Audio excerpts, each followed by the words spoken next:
can't stay.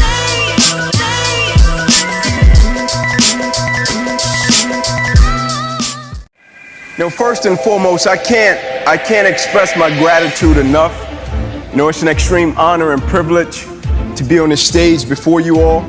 I kind of look at every speaking opportunity kind of like an assignment.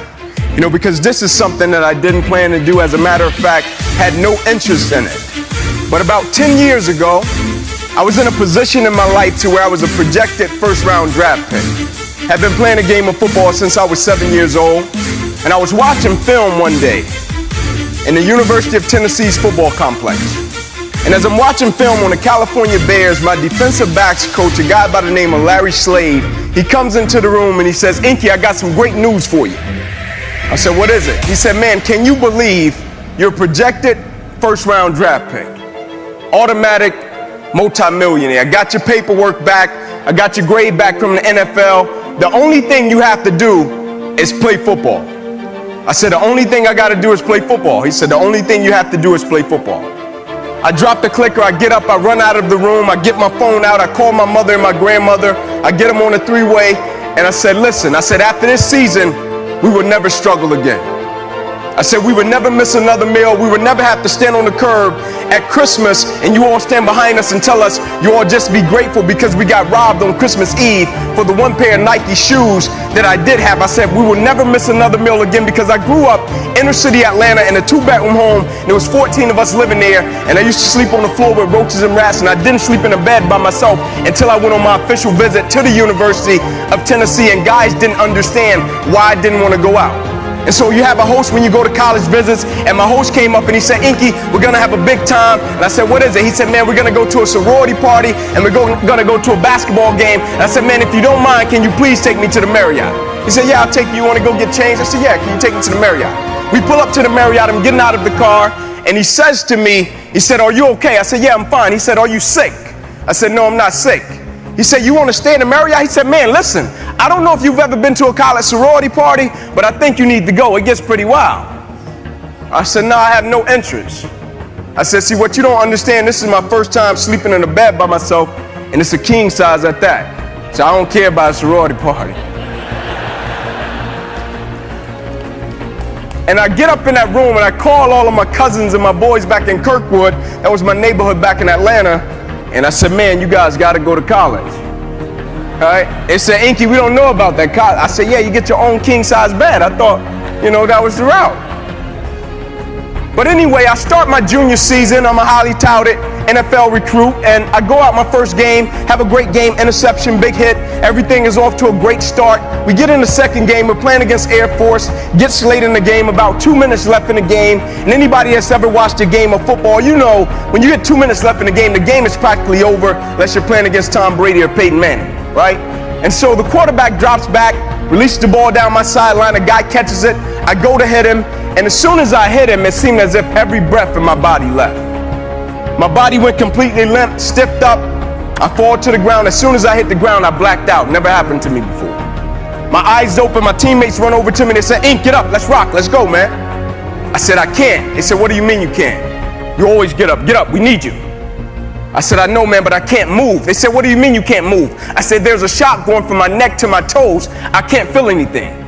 The shock eventually left. It stayed in my right arm and hand, and the doctor came out and they put me on the spine board, and as they were wheeling me off the field, we get to the ambulance, and my father is standing beside the ambulance, and I'm the type of person, I believe there's some good in every situation that we face. I believe if you train your mind to see the good in the situations that you don't like, that brings you discomfort, that brings you a certain level of opposition, I believe if you train your mind to see the good in it, it's easy to extract it.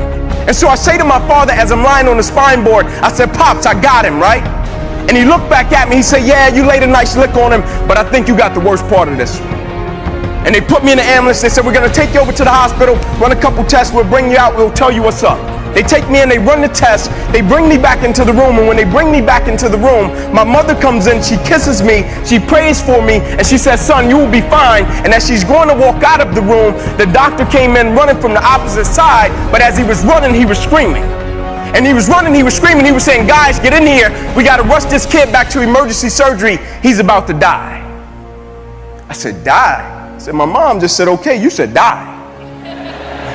There's no in between. He said, yeah, I hate to tell you, but you ruptured a subclavian artery in your chest. You're bleeding internally. We got to rush you back, take the main vein out of your left leg, plug it into your chest in order to save your life. And the next morning when I woke up, my perspective had completely changed. I didn't think about if I was going to play Alabama the third Saturday in October. I didn't think about if I was going to play Florida the next week. Instead, with the situation, it was a heavy level of conviction attached to it. Even though people were coming in to check and see how I was doing, I was thinking about my legacy and I was thinking about my life in a manner of such, when people speak about you one day, well, the only thing they say about you is, man, that guy was an amazing athlete. Like one day when I'm blessed to have a family, and now I do, me and my wife, we got a 5-year-old son, a 6-year-old daughter. I met my wife when we were 7 years old. She told me she was going to marry me in the 8th grade. I thought she was crazy, but that proved to be prophetic. We're married today. But I thought about my life and I said, is this the only thing that people would talk about you? Football? Like, well, the only thing they say is, man, that guy, I remember he was 165 pounds. He bench pressed 325 pounds. I remember when he ran a 4.38 in a 40-yard dash. Or will my life have something of substance and value attached to it? Will I just be this efficient but not effective individual? I did things right, but I never did the right thing. Like, will my life have something of substance and value that when people can see me and they can point to me, it makes them want to raise the standard and excellence in everything that they do and everything they're connected to and everything that they're part of? Or will people just say, man, this guy was a great jock, he was a great athlete? And when I got out of that hospital, I thought I was driven when I played sports. I thought I was dedicated and committed when I played sports. But there's a quote that says, when do a person start to really live? When a person has faced death. And I came in contact with death, but I beat it and I conquered it and I survived. And I felt as if somebody pulled the shades up on my life and they said, now you see life for what it's really worth. My perspective had totally changed.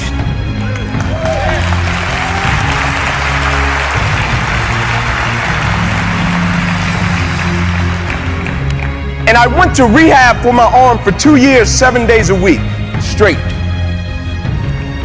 And they would order me different machines. They would give me an arm skateboard. They would give me different things that I could breathe in, because they cut me 6 times down my left thigh. They cut me 1 time across the left side of my neck, 1 time across the right side of my neck, twice through my right ribs. They cut out my right pec. They put 350 staples in my body and they bandaged me from my neck to my knees.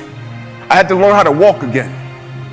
I went from bench pressing 325 pounds, jumping a 40-inch vertical, to now my roommates had to help me take a bath because there were certain incisions that I couldn't get wet. And I went to rehab for 2 years, and the doctors, at the end of every visit, I would step up and I would say, man, is there anything that you could tell me? Like, can you give me anything? Are you seeing anything? Any nerves regenerating? Are you feeling anything? Can you tell me something? And the only thing they would say at every visit, come back tomorrow, for 2 years. And so one of my last visits, I got up off the table. I'm a pretty positive guy, speak life. You know, I believe in looking at situations with the right perspective. And I jumped up off the table and I said to the doctor, I said, man, are you seeing anything? Can you give me any good news? And he said to me as he dropped his head, he said, Inky, you probably will never be able to use that arm or hand again for the rest of your life. And I responded to him and I said, physically. And he said, physically, that's interesting. I said, yeah, physically. I said, physically, you know, I can't punch anybody with my right. I got a mean left, right? I got a mean left hook. I can't do a lot of things that I want to do with my right. I can't. You know what's one of the coolest things that I thought was as a kid, right? It wasn't anything with athletics, and I was a four-sport athlete. But one of the coolest things that I thought about my whole life, right? When I was a kid and I grew up in this community, I saw everything by the time I was a senior in high school. I saw murder. I saw people get robbed. I saw people get stabbed. I saw drugs being sold. I saw people use drugs. That's why I never touched any of it. But when I was a kid, there was a swimming pool on the other side of the tracks in my neighborhood, right? Other side of the tracks, swimming pool.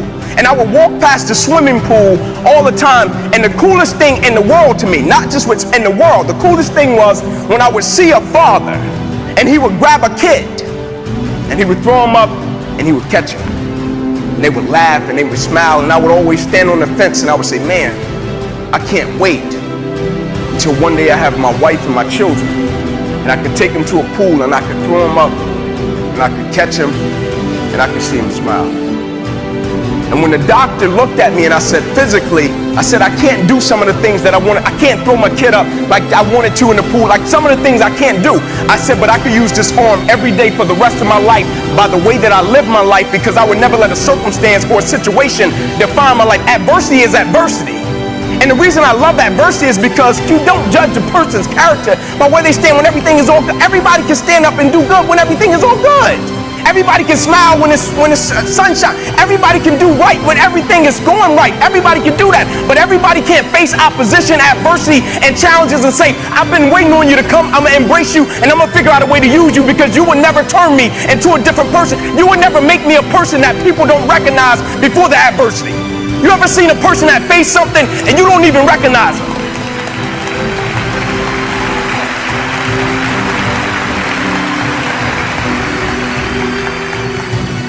Like the thing I've learned about life, like everybody is in different businesses, per se, but at the end of the day, we're all in the people's business. And what I mean by that is every day we have a chance to impact somebody's life, right? And I firmly believe with the things we're part of and the things we do, we all have to have a purpose that's a lot greater than ourselves. So when we hit things that we don't understand and that brings us a certain level of discomfort and that hurts us and we just can't pull the grips on it, when we have to encounter things like that, we have to step back and we have to figure out, how can I use it? And a lot of times as people, like naturally people are selfish, right? And what I mean by that is they approach situations and they say, what can I extract from this situation and how can it benefit me? But the moment an individual shifts their perspective and shift their mentality and shift their attitude from me to we, that is the moment an individual becomes literally dangerous. Because now an individual is attached to purpose and mission. And when you have an individual that's attached to purpose and mission, it's not too many things that's going to stop them. You see, my football career ended, but my reason for why I lived my life, it never did. I just had a paralyzed right arm and hand. My mentality wasn't paralyzed. My spirit wasn't paralyzed. My drive wasn't paralyzed. My dedication wasn't, my commitment wasn't. I was the same man. I just had an extra boost of energy for why I lived my life. I wear this as a badge of honor. Every single day, the adversity, the opposition that life sent to break me, I wear it as a badge of honor because I understand every day of my life, I represent something. It's just like every individual in this room, every company, every brand. When people see you, they think something. When we've all seen those people, we see them coming, we're like, oh, here come this crybaby. They're whining about something. And then we've all seen those people where we say, man, where you been, brother? I've been needing to see you, man. How can we be those type of people in our companies and our families and the things that we're connected to? How can we be those people that's a breath of fresh air, man? How can we be those people that live life with passion and compassion? How can we be those people when we ask people questions, we don't just listen with the intent to reply, but we actually listen with the intent to understand? How can we be those people that understand everybody that comes across our path, they come across our path for a reason? And so when we approach them, we listen, and we share a little bit of love, and we want to leave them a little bit different. Like I'll never forget, I talked to the guy that I encountered the hit with that left my arm like this, and that changed my life. I'll never forget, I talked to him. He called me, and he played for the University of Air Force, obviously, and he just so happened to be from Atlanta. And he calls me, and I picked up the phone. It was about a year and a half after my incident happened. I pick up the phone, this guy is crying his eyes out. And he says to me as he's crying, I'm sorry. I'm sorry, I'm sorry. He said, I didn't have a shot at the NFL. He said, you did. He said, I feel as if I messed your life up. And I said to him, thank you. He stopped crying. He said, what do you mean, thank you? I said, I'm saying thank you because if this incident didn't happen, who's to say that I would be the man that I now am? Who's to say that I would be the father that I now? Who's to say that I would have the perspective that I have? Not that my perspective was bad before. Adversity, it's all about perspective. It's never about what we go through. It's how we view what we go through. And when I told him thank you, the reason he didn't understand it, it's not so much about a story, right? We all have stories. Like the ESPN producer told me, he came down to see me in Atlanta and they shot my little special, and he told me, I'm not coming just for the story. Everybody has a story. He said, I'm coming because I can't understand your perspective, and I can't understand how you can be thankful for something that brings a lot of people pain, and they just can't understand. I can't understand how you're thankful for something that a lot of people can't even process, and they will use it as an excuse. And I said, you probably can't understand it because you don't live life the way that I live it. Every single day I wake up, the only thing I need is a breath of fresh air. That's it. I don't need a reward. I don't need a product. The only thing I need is breath in my body. And every single day I'm gonna wake up and I'm gonna live life for the right reason. And I'm gonna live life in the right way. I'm gonna live life with passion, with love and compassion. Because when I almost lost my life, that shade went up and it made me realize what life was really about. And at the end of the day, I think we all know it's not about anything superficial or materialistic. We've all experienced that. We've all got that new car, and then 3 days later, it's just a new car. And then we've all done something for a family at Christmas, and why did it feel better when we did something for a family at Christmas than when we did something for ourselves? Because life is attached to growth. And life is attached to service. And what that service is serving something that serves a lot greater purpose than just ourselves. And I'm reminded of a story about two gentlemen, very wealthy, ran companies, very wealthy. They ended up getting terminally ill. They put them in this facility. The guys were in this facility, would come out every single day in the common area. They would have fun, they would do their thing, and they would put them in a room, they would eat, they would drink. And so one of the guys, he asked the nurse, he said, hey nurse, can you put me in a room with that guy? I really like it, man. We're having a great time, we're hitting it off. She said, sure. She put him in the same room. So she would bring him something, water, something to drink, some food. Every single day they would eat, they would drink. And so one of the guys, he had a bed and it was by the window. And so every single day his buddy on the opposite side would say, man, can you tell me what you see out that window when you get the strength to lift yourself up? He said, yeah, cool. So every single day they would eat, they would drink, and he would lift himself up and he would look out of the window and he would say, man, I see a beautiful skyline. He said, man, I see beautiful flowers, beautiful kids running, playing, beautiful couples walking, holding hands. And this guy on the opposite side would say, man, thank you so much. That really helped me. You know, we're about to die. Really helped me. One day, nurse came in the room. Guy with the bed by the window had died. She started prepping him. She's taking him out of the room. And as she's rolling him out, the guy on the opposite side said, hey, nurse. He said, what is it? He said, can you do me a favor? He said, yeah, what is it? He said, whenever you put that guy wherever you got to put him, can you come back and can you please roll my bed by the window? I want the opportunity to lift up, look out of that window and see what he used to tell me about that really helped me in my situation. She said, sure. Next day she came in, brought him some water, brought him some food. He ate, he drank his water. He lifted himself up. He looked out of the window and the only thing he saw was a brick wall. He started yelling, screaming, nurse, nurse, get in here. Nurse came running. She said, what is it? He said, why is there a brick wall there? He said, you know, my buddy used to tell me about this beautiful skyline, beautiful flowers, you know, beautiful couples walking, holding hands, beautiful kids playing. He said, can we please get that wall removed? He wanted the whole wall removed. The nurse responded and she said, you didn't know? He said, no what? She said, you really didn't know? He said, no what? She said, he was blind. She said, he couldn't have seen that even if he wanted to. She said, you didn't know. Every day he did that because he knew it brought you joy. Every day he did that because he knew it brought you peace. Every day he did that because he knew it helped you with your situation. Every day he was about to die himself, but here you had a blind guy that lifted himself up, looked out of a window, and painted a picture that he couldn't even see simply because he knew it served as a blessing to his counterparts. And so as I leave you today, I have to pose the question, why do you really do what you do and where is it taking you? Like, what's the GPS that's on the end of our decisions and our choices? Like, where is it really taking us? Because at the end of the day in life, it's only two things that matter. And it's not about the biggest car, it's not about the biggest house, it's not about the bank account. It's only two things that matter. It's about who we become in life, and it's about what we give back to life.